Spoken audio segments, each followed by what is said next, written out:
it's really easy to dismiss Christianity as the relic of an irrational age that in our modern scientific age we can explain, and we can show why it arises and the function that it serves human organisms, and that really it's just a bunch of nonsense that we need to grow out of. Um, but at the same time, I think there's something about Christianity, maybe not looking at it as a belief system, but more as a description of a psychological experience or a rite of passage that as human beings we must somehow cope with. It's sort of, archetypally embedded in our experience. And for the atheist who, you figure, okay, most atheists were raised religious, and they kind of revolted, and they said they thought for themselves, and they didn't want to believe in this situation that their parents were putting them in, or this mythological description or explanation for what's going on. They didn't want to accept it, so they rejected it and moved into this atheistic universe where there's no lawgiver. God is dead and we have killed him. And it sort of just takes what may have been a genuine problem that Christianity showed us, something inherent to living a human life among other human beings, and facing death, and the psychological aspect of being human. Christianity may serve a vital function in that development.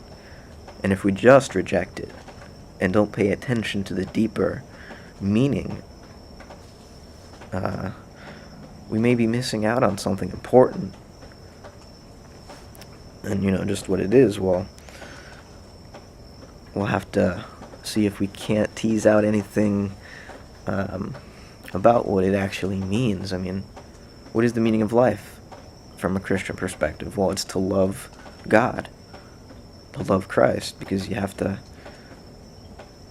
repay God for dying for your sins. To give you freedom, God had to die. You had to kill God. And now, how are you going to repay him? You have to love to death. And so, at its heart, Christianity, it's about love. Not just erotic love, but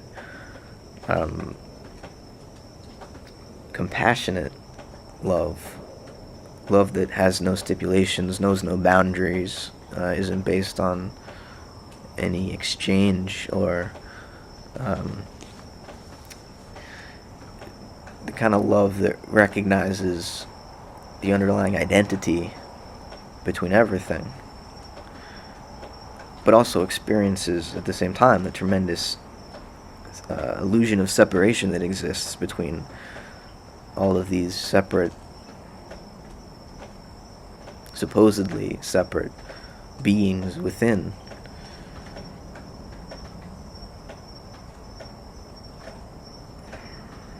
And so, this sense of our purpose here as human beings, I think Christianity is designed, or at least it is capable of forcing a person to come to terms with the fact that they're here to love and die.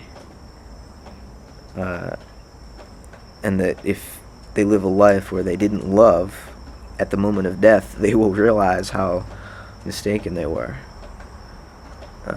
Not that you'll go to this place called hell and burn forever, but just that you'll feel so stupid for not loving transcendently while you're alive.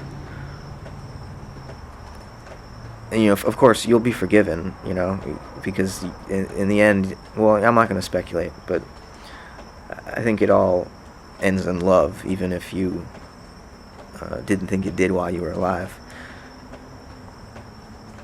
But maybe there's something important about Christianity. Maybe. I'm just putting it out there.